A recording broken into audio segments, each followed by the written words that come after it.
Welcome! In front of me I have Google Pixel Watch 2 and I'm gonna show you how to soft reset or restart this watch. First we need to wake up the screen on our watch, and you can do it by pressing the crown button. Once you wake up the screen, press and hold the crown button and keep holding it until the power menu appears on the screen. Once the menu appears, find the option called Restart and tap on it. And the watch will basically start rebooting, and we need to wait until it's done.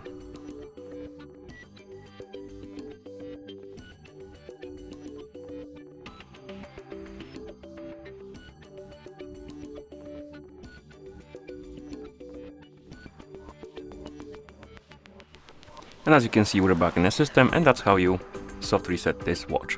Thank you for watching. If you found this video helpful, please consider subscribing to our channel and leaving the like on the video.